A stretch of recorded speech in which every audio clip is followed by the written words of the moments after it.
Gente que Fala, o melhor programa de debates do rádio brasileiro. Gente que Fala tem texto e direção geral do jornalista Fausto Camunho. Gente que Fala reúne de segunda a sexta-feira formadores de opinião para discutir as principais notícias do dia.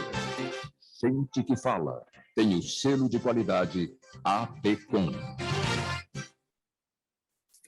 Olá, olá, boa tarde. O programa Gente que Fala está começando. Estamos ao vivo pela Rádio 365, a sua rádio de todos os dias, com transmissão também pela AltV, a TV da internet, e pelas redes sociais, Instagram, Facebook, nosso canal no YouTube, tudo à sua disposição para você acompanhar essa nossa jornada de hoje, jornada de início de semana, até a 1 da tarde. A gente quer você aí curtindo, comentando, compartilhando a nossa transmissão. Participe também pelo WhatsApp, 973350038 é o número, 973350038. Aproveite e mande perguntas aqui para os nossos entrevistados de hoje. Até aqui você ficou com o Lucas Neto, com o É Hora de Esporte, mas agora é hora de programa Gente que Fala. Eu sou o Mauro Friesman, 12:01. Vamos apresentar os nossos convidados de hoje, que vão debater, vão tratar os temas aqui propostos. Edson Giriboni, suplente de deputado estadual na Assembleia Legislativa de São Paulo. Giriboni, que é do União Brasil. Tudo bem, deputado? Seja bem-vindo. Boa tarde. Tudo bem, Mauro. Prazer poder participar do programa. Agradeço o convite. Estamos à disposição. Obrigado pela presença. Também com a gente o César Calegari, sociólogo, educador, presidente do Instituto Brasileiro de Sociologia Aplicada, foi deputado estadual aqui também na Assembleia Legislativa de São Paulo, ex-secretário de Educação Básica do MEC e ex-secretário de Educação do município de São Paulo. César Calegari, bem-vindo, como estão as coisas? Boa tarde. Bem, muito obrigado, Mauro. Quero cumprimentar a todos que estão nos acompanhando. Espero que a gente tenha uma boa conversa, um bom debate. Obrigado pela presença. Roberto Alves dos Santos, coronel PM, advogado, psicólogo. Tudo bem, coronel Roberto? Bem-vindo. Muito obrigado, Mauro, e aos nossos amigos aí dessa bancada virtual e aos nossos web espectadores. Uma excelente tarde. Obrigado pela presença. E também com a gente, doutor Evandro Capano, advogado, professor. Ele é doutor em Direito de Estado, relator da 23ª turma do Tribunal de Ética e Disciplina da OAB São Paulo. Doutor Evandro, bem-vindo. Obrigado pela presença mais uma vez com a gente. Tudo bem? Bom dia a todos, Mauro. Sempre um prazer estar com você, com a Zenilda, e especialmente aí, falando de volta para o Coronel Zé Roberto, meu amigo, tempo na última vez, onde já estivemos juntos. Um prazer estar com o Calegari, fui chefe de gabinete da Educação de São Paulo, também, então temos muita coisa em comum. É um prazer estar com todos, com Edson Giriboni, e estamos à disposição que nosso programa aqui seja perfeito e com muita informação para o nosso pessoal que está nos ouvindo aí. Muito bom dia. É isso aí, 12:03. Vamos então ao nosso primeiro assunto de hoje, o primeiro assunto da semana. O governo do presidente Luiz Inácio Lula da Silva chega hoje aos 100 primeiros dias, cobrado pela demora para cumprir suas principais promessas de campanha, como a reforma tributária e o aumento do salário mínimo, e pelos ataques a reformas recentes como o marco legal do saneamento, a autonomia do Banco Central e a política de preços da Petrobras. Auxiliares do presidente dizem que o slogan do governo é União e Reconstrução, o que justifica o relançamento de programas anteriores, como o Bolsa Família e o Minha Casa Minha Vida, que voltaram aperfeiçoados. Deputado Calegari, eu começo com o senhor a respeito deste tema. 100 dias do governo do presidente Luiz Inácio Lula da Silva, até onde ele já pode ser cobrado por este período e o que ainda não pode ser cobrado em razão do governo ter apenas 100 dias? Depois do tsunami, né, que foi provocado aí pela pandemia e, sobretudo, as destruições que foram causadas pelo governo Bolsonaro, 3 meses é pouco para essas cobranças que começam a ser feitas. E algumas coisas que estavam anunciadas no programa de governo, estavam até no processo de transição, foram conseguidas, né? Acho que talvez a principal proeza foi que o governo, mesmo ainda na formação do Congresso passado, conseguido uma margem que havia sido uma margem orçamentária que havia sido completamente comprometida, né, no governo anterior, para poder fazer a máquina andar, né? Então, isso é uma coisa fundamental. Além do mais, alguns programas demoram mesmo para ter algum período de gestação. Eu acompanhei durante o período de transição, fui um dos coordenadores da transição, aquilo que vinha acontecendo no Ministério da Educação, e temos muitos problemas, gravíssimos problemas de desmonte. Então, para você operar políticas públicas, isso em todas as áreas, você precisa, primeiro, ter um conhecimento daquilo que foi, enfim, de alguma maneira prejudicado no período anterior, remontar equipes e tudo mais, e aquilo que já foi feito, o lançamento já concreto de importantes, como é o caso do Bolsa Família, Farmácia Popular, uma série de programas que tinham sido, de alguma maneira, alterados no governo anterior e que estão sendo recolocados. Então, eu acho que certas cobranças são precipitadas e algumas coisas que são colocadas como críticas, como você mesmo falou, Mauro, eu acho que elas são críticas devidas. É um verdadeiro absurdo que o Brasil tenha hoje o nível de juros mais alto do mundo. E quem paga esses juros? É o povo. É o povo brasileiro, principalmente o povo mais pobre, que paga o preço desses juros escandalosos no Brasil. Então, está certo o governo de criticar o comportamento do Banco Central, que estabelece na sua autonomia uns juros que só beneficia aqueles que são muito ricos no país e prejudica o povo. Deputado Edson Giriboni, a sua avaliação sobre esse nosso tema, permita-me chamá-lo de deputado, são 4 mandatos, né, como deputado estadual, agora na suplência, nessa legislatura seguinte, que se iniciou aí em 15 de março, na Assembleia Legislativa. Enfim, até onde o presidente Lula pode ser cobrado pelos primeiros 100 dias de governo e até onde as cobranças são precipitadas neste momento? Eu entendo, como o César Calegari colocou, 100 dias de governo ainda é um tempo de maturação, um tempo de ajuste, de direcionar as ações do governo. É uma mudança de governo, né? Foi uma decisão soberana da população, então, com novas diretrizes, e é o tempo de maturar. Quer dizer, para você já encaminhar alguns projetos, caso da reforma tributária, você tem que estudar, tem que definir, tem que estabelecer algumas regras, tem todo esse movimento.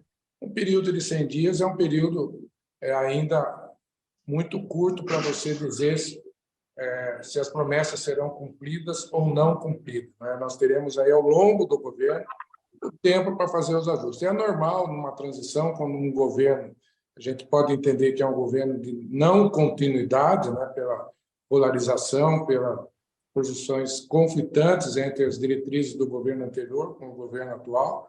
Então, é um tempo de ajuste, né? Eu acho que o governo Lula tem ainda um tempo para poder maturar, para poder implementar aquilo que foi prometido, aquilo que foi assumido no período da campanha, né? Então, eu acho que a gente teria que dar mais um tempo, eu acho aí mais alguns meses, para que a gente possa ter uma visão exatamente para onde vai o governo. Alguns conflitos normais, né? Na questão do juro, eu acho que realmente, né, tem todo esse embate, que eu acho que é saudável. Agora, o governo tem que também criar condições para que o Banco Central possa começar a estabelecer uma política de redução de juros. Não é uma decisão unilateral. O Banco Central tem a visão de governo e o governo precisa passar firmeza ao Banco Central para que o Banco Central possa realmente começar a fazer uma redução de juros, que eu acho que é uma demanda, é uma expectativa do setor produtivo, da classe mais carente, mais vulnerável aqui no país, a gente ter uma política de juros mais baixa para ajudar no desenvolvimento, mais investimento, poder gerar mais emprego, que é o que a gente tem como um foco e como uma obrigação deste governo. Coronel Roberto Alves dos Santos, sua avaliação sobre o nosso tema, os primeiros 100 dias do governo Lula, e considerando também, são 100 dias do Executivo, mas não são 100 dias do Legislativo, né? O Congresso, o novo Congresso, né, com um texto renovado do Senado e também com a parte da renovação da Câmara dos Deputados, tudo isso iniciou em 1º de fevereiro. Eu discordo em parte do que já foi colocado, porque 100 dias é um tempo significativo, principalmente que não é um governo novo, é um governo que já passou, já é o 3º mandato, né, desse governo, do presidente. As as situações não são muito diferentes, a economia sempre instável. Agora, medidas que já ocorreram trouxeram um cenário de muita instabilidade na nossa economia. Então, nós não podemos, o povo não pode ficar refém de 100 daqui a 100 dias esperar para ver uma avaliação. Desde o primeiro dia, e promessa não é uma alternativa para um gestor público. O gestor público não faz promessa, ele toma decisões, toma ações. Pode até tomar decisões equivocadas, mas tem que se posicionar. Promessa, se vai ser feito ou não vai ser feito, então eu já desqualifico qualquer promessa, até porque governantes com promessas não têm coadunação. Então, eu vejo que 100 dias já é suficiente para você mostrar um cenário. E vai ser tema do programa, a questão do saneamento, do marco legal, que já favorece as estatais. E um governo, sabe, quando ele busca tirar da iniciativa privada o seu fomento, a sua atuação, para mim já é muito preocupante. Todos nós aqui já passamos por isso. Então, eu não concordo que 100 dias seja pouco tempo. A população sofre todos os dias. Doutor Evandro Capano, seu olhar sobre o nosso tema, o governo Lula completa 100 dias hoje. Mauro, um mix aí do que os meus companheiros já falaram antes. São 100 dias, não é um tempo pequeno, mas nós não podemos olvidar que nós tivemos realmente uma transição de governo que tinha realmente um outro olhar sobre o executivo. Concordo com o coronel, não é, o gestor tem que tomar a decisão e estamos no aguardo aqui. Deixar a população brasileira aguardando em temas, né, como esse não é a melhor técnica de gestão. Vamos torcer para dar certo, Mauro. É isso. 12h11, a gente segue por aqui. Início de semana, segunda-feira, programa Gente que Fala no Ar, pela Rádio 365, a sua rádio de todos os dias. Transmissão também pela Altivia, a TV da internet, e pelas redes sociais, Instagram, Facebook e o nosso canal no YouTube. O Ministério da Educação prepara uma política nacional de combate à violência nas escolas, com a participação de especialistas e agentes de forças de segurança. O primeiro passo deve ser a publicação de um decreto assinado pelo presidente Lula para a criação de um grupo interministerial de trabalho para traçar protocolos capazes de mapear, evitar e reagir a casos como os de São Paulo e de Blumenau, que chocaram a todos nas últimas semanas. Há uma crescente preocupação em relação ao monitoramento da internet, especialmente pela aproximação do aniversário do massacre de Columbine, que ocorreu em 20 de abril de 1999. Deputado Calegari, me permita chamar assim também pelo hábito, né? Secretário Calegari também, que já passou aqui pelas nossas gestões aqui em São Paulo. Enfim, por onde passa esse trabalho de combate à violência nas escolas para evitar tudo isso que a gente verificou aí nas últimas semanas, essas tragédias? Eu acho que a resposta, né, que o governo federal está procurando fazer com a articulação dos estados, municípios, sistemas de justiça, tudo mais, acho que é uma providência importante, embora a gente já tenha um aprendizado a respeito da questão da segurança nas escolas, né? A primeira experiência que eu tenho, pessoal, foi quando, durante os vários períodos em que fui dirigente de educação, seja no âmbito municipal, estadual e federal, nós sabemos que a escola segura é aquela que tem uma participação mais efetiva da própria comunidade. Quando a comunidade se apropria da escola, né, controla a escola, participa para valer, essa escola costuma ser mais segura. Mas nós estamos vivendo tempos diferentes, né? O tempo em que as redes sociais, a internet, hoje vão dando escala a certos problemas que já aconteciam antes, mas que agora começam a ser, de fato, muito acelerados.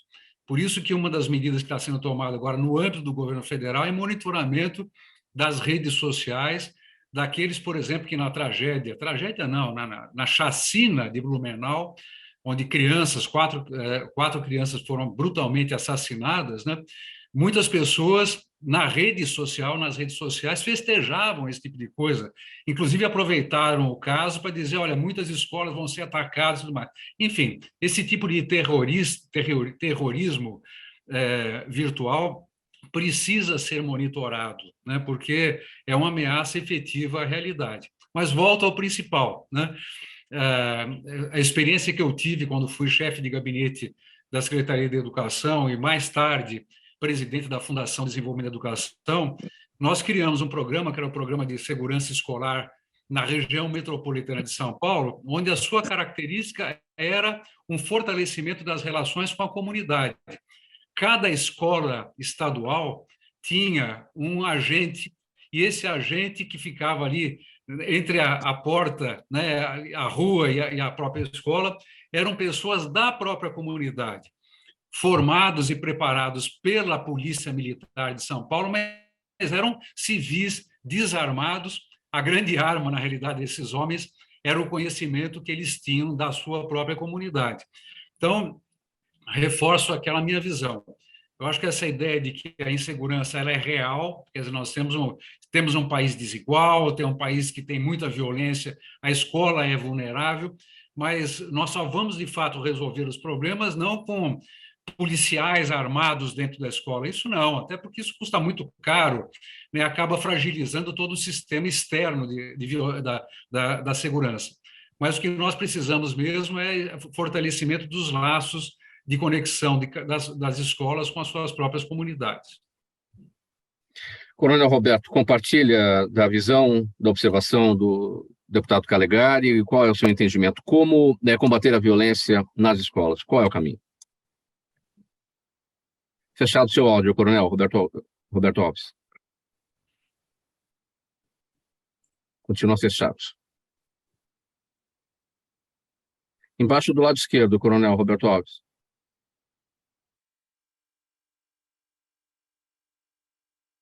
Continua fechado, Coronel. Fechou a imagem.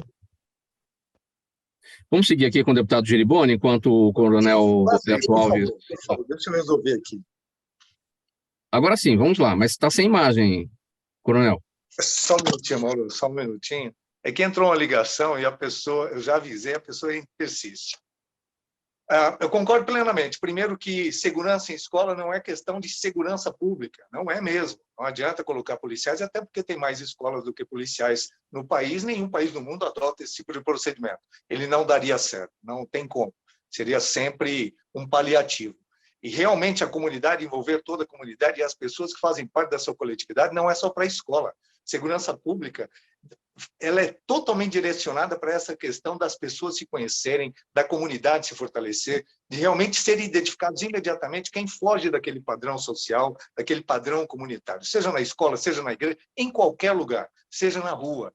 Eu sou de uma geração que a comunidade se protegia porque todos se conheciam, os vizinhos se comunicavam sem tecnologia, e a gente tinha os nossos sinais de comunicação.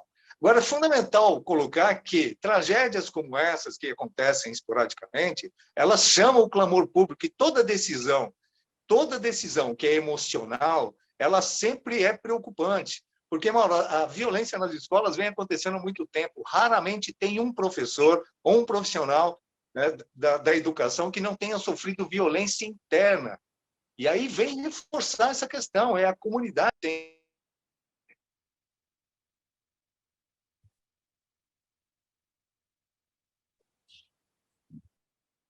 Coronel Roberto Alves, novamente, perdemos a sua conexão. Perdemos a sua conexão, Coronel, sem o seu áudio.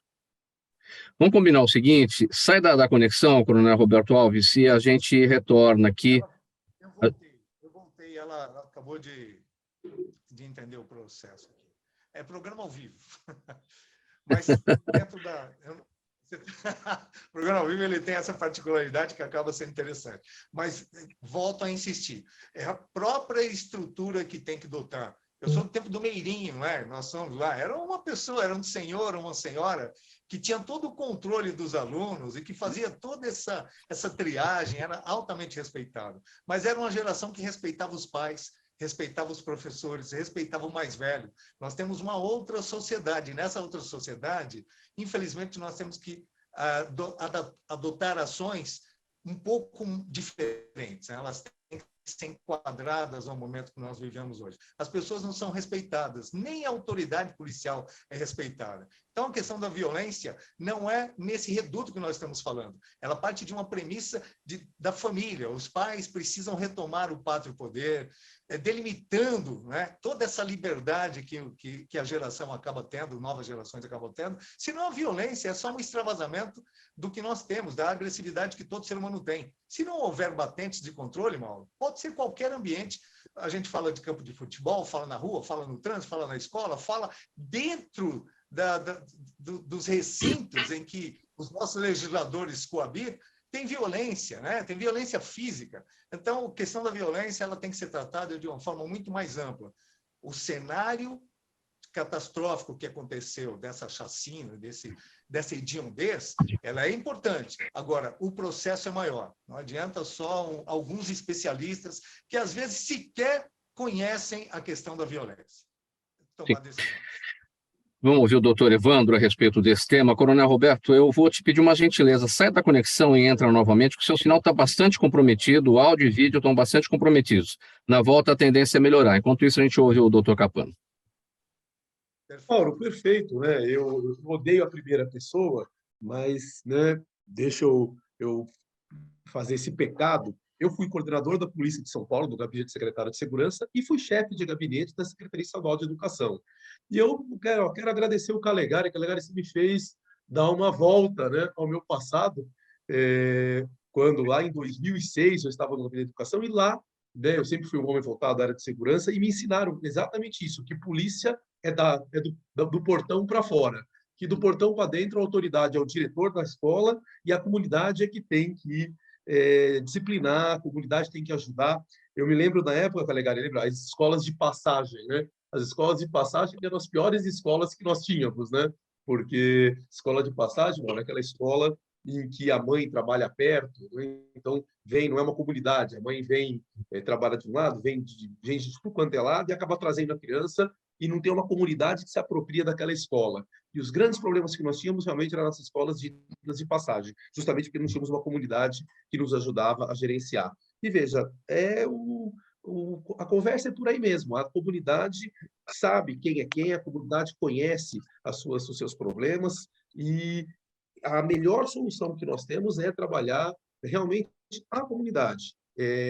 Se as pessoas que estão ali sentirem que aquela escola, né, traz comida para a criança, traz educação, traz um futuro, uma promessa de uma nova vida, não tenha dúvida que essa comunidade cuida dessa escola. Sendo até um sistema, vou abordar um tema aqui delicadíssimo, né? E escola em que a comunidade se apropria, né, do aparelho público, nem o tráfico tem a influência tão grande como tem, né, em escolas em que a comunidade não tem essa percepção. De maneira que eu estou totalmente acordado aí, alinhado com o Calegari, a comunidade tem um papel fundamental nessa situação. O problema não é de polícia, tá certo, Coronel Zé Roberto? Não é problema de polícia, é um problema realmente de educação a longo tempo e comunidade bem trabalhada. É isso mesmo, né? Deputado Geriboni, seu olhar, sua avaliação se alinha com a avaliação dos demais? O MEC prepara a Política Nacional de Combate à Violência às Escolas? Qual é o caminho? Olha, o caminho é essa interação entre as escolas e as famílias e os pais. Eu acho que fatos como a frequência com que vem acontecendo chama atenção, é um sinal de alerta. Eu acho que as escolas têm que ter um olhar mais cuidadoso nos seus alunos, mapear aqueles alunos que possam ter um comportamento que indique algum distúrbio mental, algum distúrbio do comportamento, interagir com os pais, porque a base é a família desses jovens alunos. Eles têm que ser acompanhados mais de perto, tanto pelos pais, pelas famílias, como pelas escolas. Eu acho que toda ação de segurança, detector de metal, um olhar mais atenção ao detector de segurança é válido, mas a raiz do problema é o comportamento inadequado desses meninos e provavelmente eles já vinham dando alguns sintomas de um comportamento diferente de um comportamento normal. Então, aí, eu acho que tem que acionar as famílias, acionar o apoio psicológico, ou seja, das prefeituras, seja do Estado, seja do governo federal. É como uma doença, um sintoma grave que está se alastrando no país, tem que ser combatido. Eu acho que as redes sociais também têm que ser mais policiados, mais acompanhados, evitar, né, que essas informações inadequadas cheguem aos jovens, cheguem aos nossos alunos. Mas, sem dúvida nenhuma, uma interação mais próxima entre as famílias e as escolas, pontuando aqueles comportamentos inadequados já de alguns sintomas que esses jovens possam estar apresentando. Eu acho que exige um olhar mais cuidadoso, com mais atenção, tanto por parte das escolas, quanto por parte das famílias. Agora, é um desafio bastante grande, não é, deputado Giriboni?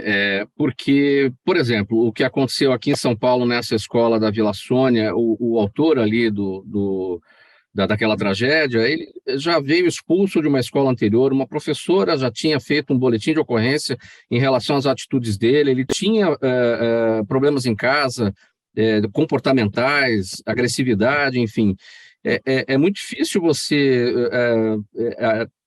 partir, apesar dos sinais de alerta, né, partir para uma situação que se evite, enfim, né? Como é que deve ser esse olhar mais próximo, senhor aponta? Olhar, eu acho que é uma atuação, talvez, da escola junto ao aluno, dos pais junto ao aluno, nos órgãos de apoio psicológico da estrutura pública, quer dizer, ele apresentava já um sintoma de distúrbio. Então, um olhar mais cuidadoso, um olhar mais atencioso e uma ação mais preventiva. É como se fosse uma vacina para que evitasse chegar no ponto que se chegou.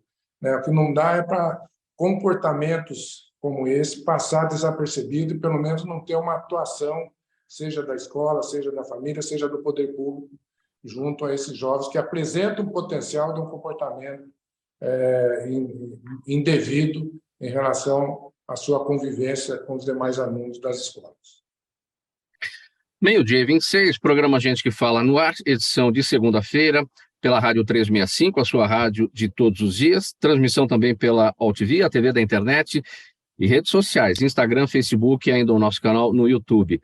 Próximo tema, a gente segue aqui falando de educação, porque o Ministério da Educação suspendeu a implementação do cronograma do novo ensino médio por 60 dias, contados a partir do término da consulta pública sobre o tema ainda em andamento.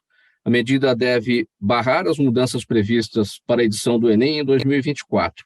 O objetivo do projeto do novo ensino médio era tornar a etapa de ensino mais atrativa, além de ampliar a educação em tempo integral. Porém, sua implementação enfrenta principalmente desafios estruturais, além de resistência e desconhecimento por parte da população. Deputado Calegari, a gente tratou aqui na semana passada a respeito desse tema, foi um cavalo de pau do governo aí, né, para poder frear toda essa situação e realinhar, reavaliar os rumos que precisam ser tomados, né? Está correta essa decisão? A gente vê aí que tem escolas que já iniciaram o novo ensino médio, outras não. A gente não viu de 2017 para cá, desde a criação do novo ensino médio, as devidas diretrizes, de fato, para a implementação. Qual é o caminho, então? Seu áudio fechado, deputado Calegari. Eu acho que essa medida de suspensão, né, por 60 dias, que foi objeto de uma portaria do ministro da Educação, Camilo Santana, no meu modo de entender, é inócua, né? Ela não gera efeitos, porque você acabou de dizer que o ano letivo está em curso, né? E apesar dos enormes problemas que essa reforma de ensino médio tem causado em muitos lugares do Brasil, ele está em andamento. Então, quando você suspende, né, você não está suspendendo os problemas, porque as escolas estão funcionando e os problemas continuam a acontecer. O primeiro ponto a dizer é que o ensino médio no Brasil, como última etapa da educação básica, já vinha com problemas gravíssimos há muito tempo. Só para vocês terem uma ideia, dos jovens que conseguem concluir o ensino médio no Brasil, apenas 10% têm os conhecimentos mínimos necessários em matemática e apenas 37% conhecem um mínimo de língua portuguesa. Quer dizer, esses números mostram o tamanho da tragédia que, se não for enfrentada, né, nós não pudermos mudar isso, nós estamos condenando a maior parte da juventude brasileira a uma cidadania precária, né, com dificuldades de ingresso no mercado de trabalho, de fazer uma faculdade, enfim, de participar do mundo contemporâneo. Então, precisa de uma reforma estrutural. A reforma de 2017, né, que foi estabelecida a partir de uma medida provisória do governo Michel Temer, depois convertida em lei, a reforma tem muitos problemas, né, principalmente para apenas 1.800 horas. Problemas com a sua conexão, deputado Calegari. Eu vou pedir uma gentileza, não sei se o senhor nos ouve. Sai da conexão, entre novamente. A tendência é melhorar a conexão e a sequência de áudio e vídeo. Eu vou ouvir o Coronel Roberto Alves a respeito do tema. Coronel Roberto Alves, esse cavalo de pau dado no meio aí da estrada para tentar colocar as coisas no eixo e seguir posteriormente. Seu entendimento. Primeiro, eu vou usar até o início do programa, que falou dos 100 dias, e para alguns 100 dias é pouco, para alguns 100 dias é importante, 60 dias não vai alterar absolutamente nada nesse processo de indicação de que a população não tem conhecimento, de uma série de justificativas que elas não se justificam para o gestor. O gestor busca alternativas para cumprir implementações, ou cessá-las. Se elas não estão dando certo, você corta e busca alternativas de interromper o processo como um todo. Mas é fundamental, a escola no Brasil ela precisa ser realmente mais valorizada, é mais tempo da criança na escola. A questão da violência urbana, a presença das crianças na escola por mais tempo ajudaria tanto os pais, questão profissional, como a questão da segurança, que impediria que muitos jovens fiquem com seu tempo livre e, em determinadas circunstâncias, comunidades, ele não tem o que fazer, ele não tem alternativas de lazer, ou seja, a escola seria o melhor local. Depois da casa, a escola dando sequência à interação social, porque é o papel da escola. A educação começa dentro de casa, a escola ela socializa, ela interage as pessoas com as diversidades de conhecimentos, de formações, de culturas, que aí sim é o processo de aprendizado. Mas não é conhecimento, simplesmente colocar conhecimento na cabeça das pessoas. Isso é um processo maior e começa em casa. Então, a educação ela já vem sendo vilipendiada há bastante tempo e não houve mudança. Pelo que nós vimos com essa própria medida, interrompe o processo, está em continuidade. E daí, fecha a torneira e acontece o quê? A inundação já está acontecendo. Então, Mauro, eu não entendo. Tenho certeza que essa medida é paliativa e ineficaz.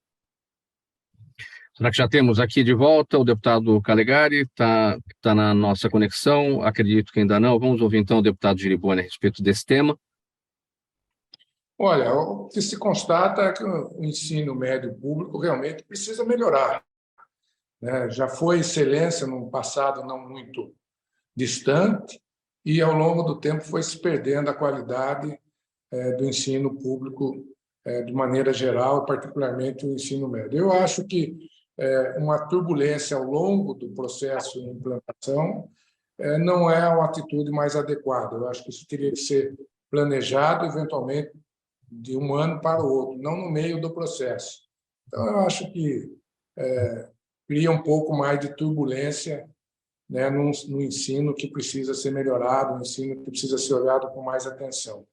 É uma questão de justiça, né? Você permitir que o aluno de uma escola pública tenha o mesmo nível de ensino de um aluno que pode pagar uma escola particular. Quer dizer, você tem que começar a combater a justiça na base. Então, o grande desafio é melhorar o nível das escolas públicas. E falta de continuidade nas ações causa mais turbulência, eu acredito que mais ações negativas do que positivas. Esperar que esses 60 dias, enfim, possam amadurecer essa ideia aí, esse compromisso de realmente melhorar e dar mais condições aos alunos das escolas públicas, que acho que é o grande desafio do poder.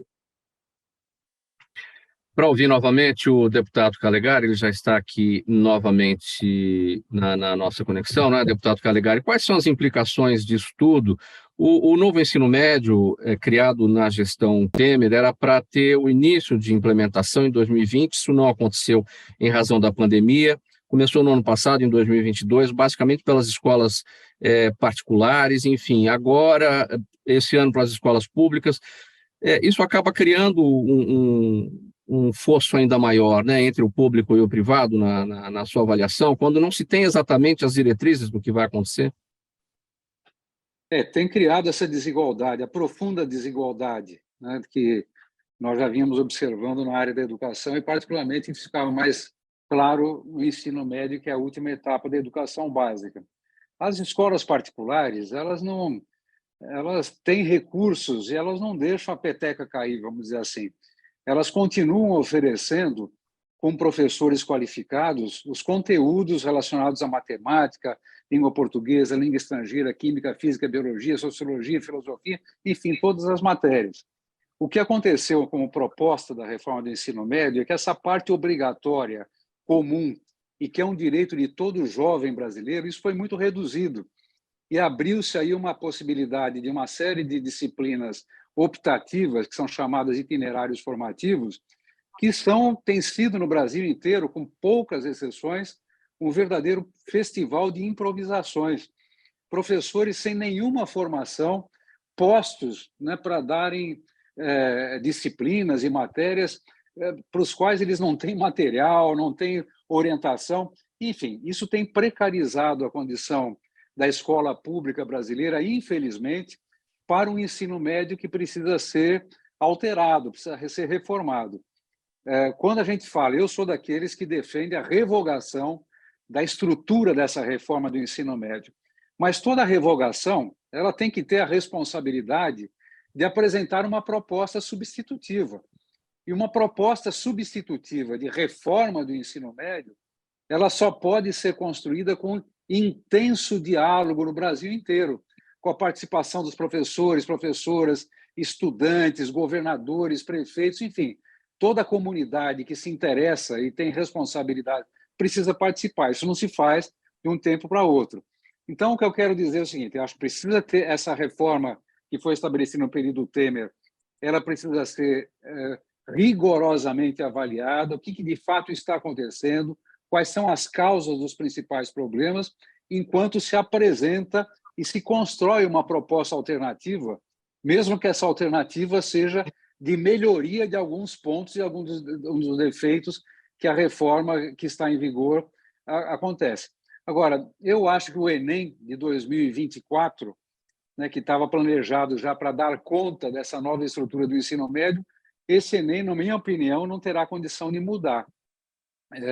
O que eu acho que o governo deveria fazer agora, não suspender, né, como fez agora por uma portaria, mas é criar uma espécie de flexibilização na reforma que está em andamento agora, de tal maneira que as escolas, as redes de ensino, possam concentrar o seu trabalho naquilo que é fundamental durante esse período, desse ano para o ano que vem, que são os conhecimentos e os conteúdos relacionados às disciplinas principais. E deixando um pouco de lado, por enquanto, pelo menos, essa parte optativa que, como eu estava dizendo, tem sido um festival de improvisações que prejudica a qualidade da educação brasileira. Deputado Calegari, e se essa suspensão ou essa revogação, né, como uma parte do setor educacional defende, o senhor também defende, se essa revogação se der no sentido de voltar no tempo e trazer de volta o que era o modelo anterior? A gente tem aí a implementação já ocorrendo desde o ano passado, o pessoal da turma do primeiro ensino médio, do primeiro ano de ensino médio, no ano passado, isso já se concluiu. E está no pessoal do primeiro ano do ensino médio deste ano, já é a segunda turma que entra neste modelo. Se isso for suspenso, for revogado, e daqui a 60 dias ainda, ou seja, o pessoal que está no primeiro ano de ensino médio já vai ter completado já o primeiro semestre deste ano letivo, fica um caldo ainda mais confuso, não? O problema, primeiro que não, é inaceitável voltar ao sistema anterior, que, como eu estava dizendo, ele já era amplamente insuficiente. Quer dizer, o ensino médio no Brasil precisa ser reformado, precisa mudar uma estrutura. Isso envolve investimentos em infraestrutura, internet, condições, número menor de crianças, de jovens por sala de aula, intensa formação de professores e valorização de professores. Então, essas coisas precisam ser feitas. E não se trata de voltar ao passado. O que acho que se trata agora é de corrigir os problemas imensos que foram criados com essa reforma, e os problemas imensos estão mais ligados exatamente nessa parte optativa, que se chama itinerários formativos, onde milhares, centenas de milhares de professores são improvisados para darem conta de conteúdo para os quais eles não foram preparados. Então, essa parte está ficando uma farsa, uma miragem, né? Levando a uma frustração enorme dos jovens. Então, o que eu vejo concretamente é que nós vamos ter um tempo, este ano, para, diante de um enorme diálogo, um forte diálogo no Brasil, construir uma proposta alternativa, mesmo que essa proposta seja apenas a correção dos desvios trazidos na proposta original que está em andamento agora. Então, educação exige calma e muita responsabilidade. A gente não pode tirar uma coisa sem ter outra para colocar no lugar. 20 minutos para 1 da tarde agora, programa Gente que Fala, pela Rádio 365, a sua rádio de todos os dias, pela AltV, a TV da internet e pelas redes sociais.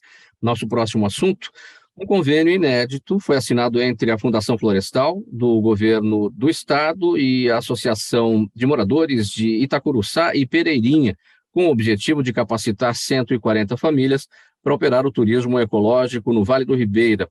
Os moradores vão poder administrar pontos de hospedagem, trilhas, refeitórios, centro de visitantes e outros espaços, além de promover o ecoturismo no Parque Estadual Ilha do Cardoso, em Cananéia, durante 5 anos, período que a medida será válida.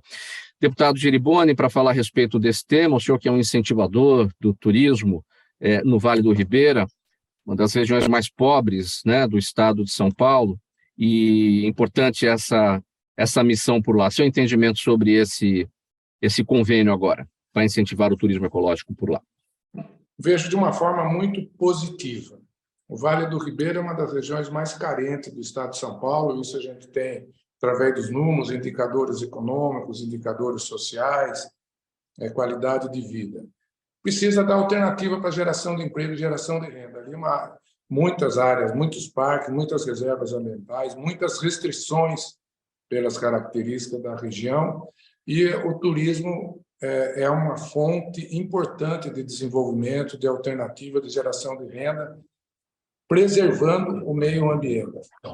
Eu me lembro quando foi colocado um trem de passageiro entre Sorocaba e Apiaí, ali no Alto Vale do Ribeira, foi um sucesso enquanto operou, e com a característica eminentemente turística. As pessoas utilizavam do trem para poder fazer turismo ali no Vale do Ribeira, região de Poranga, nas cavernas, enfim.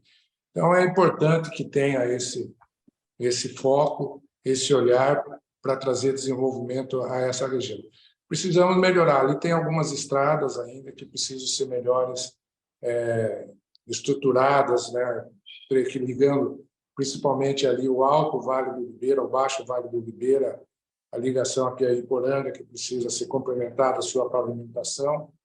Então, nós temos que melhorar a infraestrutura, mas eu vejo de uma forma muito positiva com a Fundação Florestal, que tem esse foco da preservação ambiental, mas também buscar o equilíbrio com a geração de emprego, geração de renda. Eu acho que é uma alternativa que se faz necessária para melhorar a qualidade de vida dos habitantes do Vale do Ribeira e mantendo toda a sua reserva ambiental importante, não só para o Vale do Ribeira, mas para o mundo todo.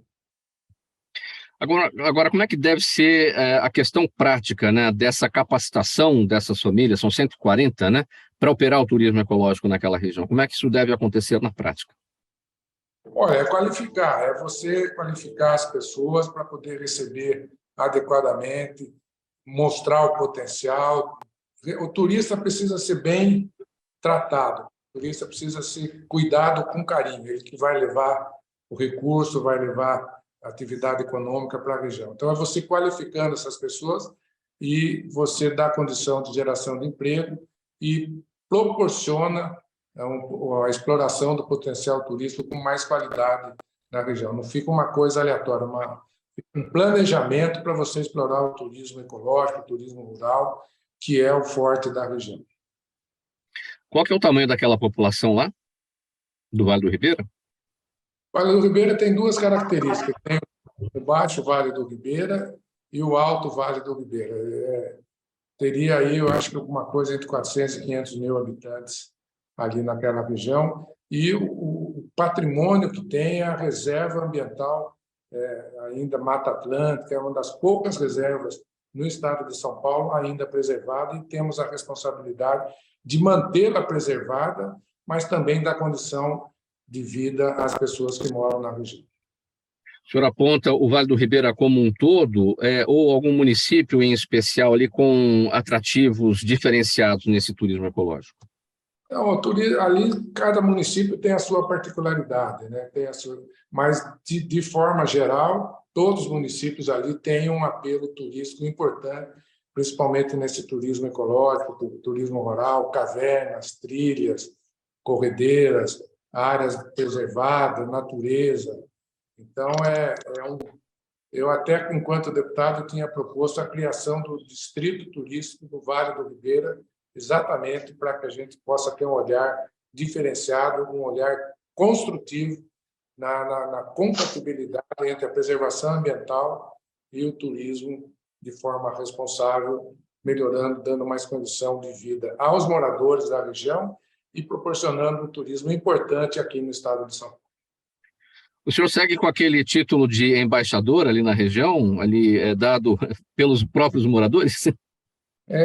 Como eu sou próximo ali do Vale do Ribeira, eu sou de Itapetininga, e toda a minha atuação nos meus 4 mandatos de deputado estadual foi muito focada a esta região, né? Então, interagindo, estando sempre junto, levantando as demandas, né? Então, essa questão do turismo no Vale do Ribeira, a gente sempre colocou como uma das necessidades importantes para ajudar no desenvolvimento dessa região sudoeste e o Vale do Ribeira, aqui no estado de São Paulo. 14 minutos para 1 da tarde, programa Gente que Fala, Rádio 365, a sua rádio de todos os dias, também pela AltV, a TV da internet e pelas redes sociais. Vamos seguir aqui para o próximo tema bem rapidinho. A Companhia Rio Grandense de Saneamento seguiu o movimento iniciado pela Sabesp e pela Copasa, lá de Minas, e resolveu sair da Associação de Estatais do Setor e juntar-se à entidade que reúne concessionárias privadas. A decisão foi motivada pelos 2 decretos assinados pelo presidente Lula na quinta-feira, que flexibilizaram o marco legal do saneamento básico e voltaram a permitir contratos diretos entre municípios e estatais sem licitação, e dão nova chance às empresas que descumpriram o prazo para comprovar a capacidade econômico-financeira de fazer os investimentos necessários para a universalização dos serviços até 2033. Coronel Roberto Alves, seu entendimento. As 3 estatais, portanto, deixando a associação pró-mudanças no saneamento, indo ali para a entidade que reúne as concessionárias privadas. Pois eles já vão se aproveitar justamente dessa flexibilização para ter atuação, né? Eu vejo como um equívoco, grande equívoco, né? Na realidade, o poder público sem licitação já é algo que a gente fica extremamente preocupado. Com licitação já existe uma série de restrições, eu acompanhei muitos processos licitatórios, por mais que você feche o ciclo, sempre tem algumas escapatórias, né, de quem ganha, como ganha, melhor preço, qualidade do serviço. Então, já é questionado com o processo licitatório, que tem Tribunal de Contas, que tem uma série de órgãos ou agentes fiscalizadores. Sem isso, ou seja, contrato direto com municípios, fala-se em 1.100 municípios que seriam alcançados positivamente. Imagine só, a cada prefeito, cada estrutura municipal fazendo os acordos de acordo com as suas conveniências. Nós temos uma questão seríssima dentro do marco, de até 2000, em 10 anos a gente não ter mais, por exemplo, a falta de saneamento básico que nós temos, causador de uma série de problemas de saúde, falta de água. Parte da população brasileira não tem acesso à água potável. Isso não pode esperar, isso aí não pode conviver com incertezas. E esse processo, quando ele traz a incerteza, né? Não precisa mais, as estruturas estatais não contam, elas já não têm dado conta há décadas, não vai acontecer a partir de agora. Então, eu vejo como um equívoco e não vejo qual a finalidade positiva. O negócio de alcançar 1.100 municípios, que as estruturas estatais poderiam alcançar, não me convence. Deputado Geriboni, seu entendimento, o senhor que sempre trabalhou aí nesse sentido aí do marco legal do saneamento básico, seu entendimento? Olha, a iniciativa privada, para investir, ela precisa ter segurança jurídica, precisa ter estabilidade econômica. Toda mudança no processo de uma possível privatização, cria uma turbulência e uma dificuldade maior. O que a gente tem pela frente ainda é muito investimento, falando em termos de Brasil, para poder levar água potável e tratamento de esgoto à população brasileira. A saída dessas 3 empresas estatais, da Associação das Empresas Estatais, se deve à diretriz do governo, né? São empresas controladas majoritariamente pelo poder público estadual, seja no Rio Grande do Sul, seja em São Paulo, seja em Minas Gerais, que tem uma perspectiva de uma possível privatização, né? Então, se você tem uma perspectiva de privatização, a mudança no marco de saneamento vai no sentido contrário. O grande desafio agora é viabilizar recursos, seja das empresas estatais, seja da iniciativa privada, para ainda levar saneamento a essas comunidades. Hoje são as comunidades mais isoladas, as comunidades mais carentes, as comunidades rurais, população de baixa renda. Então, é um desafio que se coloca. Para o morador, não importa se é uma empresa estatal ou uma empresa pública que vai estar cuidando do saneamento. O que importa é que possa chegar a água potável, possa ter a coleta e tratamento de esgoto. Logicamente, quando a gente fala em saneamento, tem que ter um olhar social. Muitos investimentos que se fazem necessários ainda no país, se você olhar pelo lado eminentemente econômico, financeiro, não teria viabilidade. Então, você tem que montar uma equação, como algumas empresas públicas acabam fazendo, de investir em alguns locais que não têm um retorno do investimento, mas é subsidiado pelo investimento, pelo retorno do investimento nas grandes cidades, onde você tem uma maior escala. Então, é um desafio aqui no estado de São Paulo.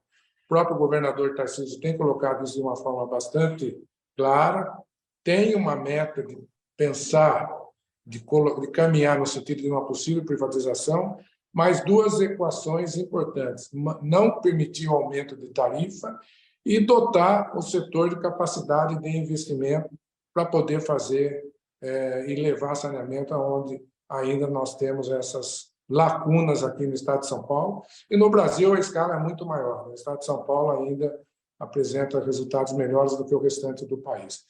Então, o grande desafio é saber conduzir o processo, seja através da empresa pública ou através da iniciativa privada. Essa mudança do marco de saneamento para o setor que se pretende investir realmente causa uma certa insegurança, causa uma instabilidade, o que pode afetar um pouco o interesse da iniciativa privada em investir numa área tão importante que a gente fala em saneamento, não é só saneamento, é meio ambiente, é saúde pública. Então, aí entra um pouco dessa visão social do poder público. Rapidamente, mais um tema aqui no programa Gente que Fala, o último desta edição, e na sequência aqui as perguntas da nossa audiência. Coronel Roberto Alves, olha, postes sem luz, trens parados, congestionamentos por causa de semáforos apagados, que representam risco para os motoristas e pedestres, são sintomas visíveis nas grandes cidades e com a mesma origem, o furto de fios de cobre, um crime que prejudica os cidadãos. Só que em São Paulo, no primeiro trimestre deste ano, o índice de furtos e de vandalismo em equipamentos de trânsito subiu 91%. Como combater isso tudo? Dá para pôr policial aí em cada ponto de luz para proteger os nossos cabos? Não. São milhões de cabeamentos aí. Nós temos quase 7.000 cruzamentos com semáforo em São Paulo, só no município de São Paulo, então é inviável a presença física. Agora, nós temos monitoramento, nós temos a inteligência artificial, a tecnologia, que nos garante ter acesso virtual a muita coisa e a fiscalização. De qualquer forma, tem vários cenários que dificultam o processo. Primeiro, que o furto é um crime com a pena muito singela.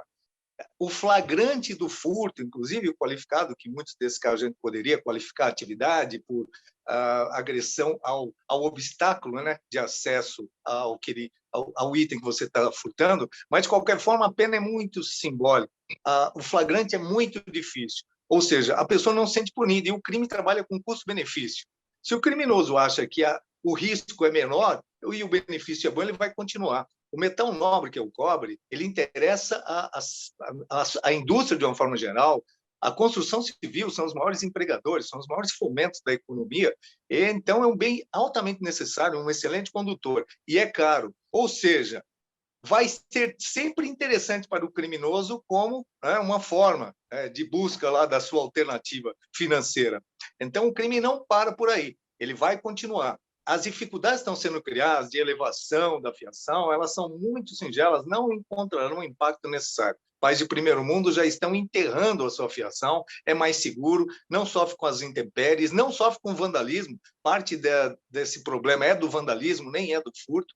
Mas nós temos que integrar, aí vem toda a sociedade, a fiscalização não é do agente público, não é ente público responsável sozinho, é responsabilidade de todos nós, está na Constituição. Se é responsabilidade, precisamos participar do processo, identificando, você tem as alternativas, o 190 identificou alguém furtando, que é difícil o flagrante, ou 156, que é próprio município, ou 181, que é o disque denúncia, ou seja, tem alternativas para a participação da população, que é o usuário mais prejudicado quando você tem um problema semafórico. O risco de acidentes, que é muito grave, a situação é muito preocupante. Agora, o furto dos fios de cobre, se não houver uma medida maior do que simplesmente a questão da segurança pública, nós vamos continuar sofrendo. Ele já vem acontecendo há muito tempo, Mauro. Teve de ano para ano, aí vai aumentando significativamente, porque o cobre não é rastreável, ele é derretido e atende ao mercado, de uma forma geral, ao mercado paralelo e ao paralelo ilegal. Então, a fiscalização e buscar, não o furtador, aquele que furta, ele precisa repassar. E quem que você consegue pegar mais facilmente? O receptador, porque aí você concentra em menos pessoas. Já o furto é muito difícil de ser combatido pela dificuldade de flagrante. E por quê? O criminoso, o que inibe a ação criminosa é a certeza da punição. Nós vivemos um momento que a certeza da punição não é realmente algo significativo. Pessoal, 30 segundos para cada um, para a resposta aqui das nossas perguntas da audiência, não mais do que isso, porque o nosso tempo está bem em cima. Calegari, a Juliana Rocha no Instagram pergunta o que pode ser pago através da verba do Fundeb, que ficou fora do teto de gastos. Bem rapidamente, Calegari, por gentileza. Praticamente tudo, principalmente salário de professores, funcionários das escolas, reforma de escolas, compra de livros. A única coisa que você não pode usar com recursos do Fundeb é a alimentação escolar, merenda escolar. Agora, todo o resto é fundamental. Então, o Fundeb, que nós ajudamos a criar, é o principal sistema de financiamento da educação no Brasil, um dos mais avançados do mundo. Temos agora o novo Fundeb, que é constitucional, e é dele que depende, basicamente, o funcionamento do ensino público no Brasil, em todas as etapas, da creche até o final do ensino médio. É isso aí, uma grande conquista dos brasileiros. Doutor Capano, o Jaime do Jardim Bonfilholi pergunta aqui, obrigado, Jaime, pela participação. Juridicamente, qual foi ou foram os responsáveis pela troca das malas que resultou na prisão das 2 brasileiras na Alemanha? Que coisa essa história, hein? Eu vi a história e não tem como opinar, né, Mauro? Porque a gente não conhece efetivamente o processo. Uma coisa eu digo, até ontem eu estava comentando, né, com o pessoal da área do direito, que o pessoal de imigração e fronteiras, seja no Brasil quanto nos outros aeroportos, é um pessoal muito bom, né? Então, precisaria ver o que aconteceu efetivamente. Muito estranho essa conversa da troca da mala, né? Não tem como opinar, Paulo. Teria que ver o que efetivamente aconteceu. A notícia que nós temos é muito pequena para determinar qualquer posição. Okay? Deputado Geriboni, Marcos Secato no Facebook, ele quer saber a sua opinião sobre o novo marco legal das ferrovias. Será que finalmente os trens irão andar? Ele pergunta. Bem rapidinho, Geriboni, por gentileza. É um desafio. A ferrovia tem que trazer iniciativa privada. Então, se você cria facilidades, eu acho que o marco da ferrovia foi nesse sentido, abrir a possibilidade, criar mais facilidade, desburocratizar e deixar para a iniciativa privada investir. É um caminho importante, o Brasil precisa de mais ferrovia, tem muitas cargas ferroviárias sendo transportadas por rodovia, encarecendo o custo do Brasil. Então, tudo que criar facilidade para que a iniciativa privada invista na ferrovia, eu vejo de uma maneira muito positiva. Coronel Roberto Alves, o que poderia ser feito para evitar o roubo diário de centenas ou milhares de celulares em São Paulo? Como é possível que todos eles desapareçam? É o João Carlos Coelho no YouTube que pergunta. Bem rapidinho, por favor. Vamos ficar ricos se eu tivesse a resposta exata. Primeiro que a população precisa ajudar. É o item mais de interesse do criminoso, porque é o mais ostensivo, é aquele que fica mais vulnerável o facilitador é a própria vítima. Então, se você vai se deslocar, pense se é necessário andar com o celular e, principalmente, de forma ostensiva. Só o fato de você esconder seu celular, você já sai dessa relação, pelo menos da estatística. Vamos colocar um ponto final nessa edição do programa Gente que Fala de hoje, segunda-feira. Um agradecimento a todos em nome da nossa equipe aqui pela participação. Deputado estadual Edson Giriboni, do União Brasil, César Calegari, sociólogo, educador, também ex-deputado, ex-secretário aqui em São Paulo, o coronel Roberto Alves dos Santos, advogado, psicólogo, e o doutor Evandro Capano, advogado e professor, doutor em Direito de Estado, relator da 23ª turma do Tribunal de Ética e Disciplina da OAB São Paulo. Programa Gente que Fala, sempre realização da ABCom. Apresentação minha, Mauro Friesman, pauta e redação do Pedro Schiavon, Zenilda Salvato, nossa diretora de produção, jornalista Fausto Camunha, nosso diretor-geral, você ouvinte, você espectador, sempre a razão da nossa presença aqui todos os dias. Você fica na sequência aqui na programação da Rádio 365, a sua rádio de todos os dias. Lucas Neto com o melhor para a melhor idade, 1h em ponto. Obrigado pela audiência, a gente se vê amanhã ao vivo, ao meio-dia, aqui no programa Gente que Fala. Um abraço a todos, tchau, até lá.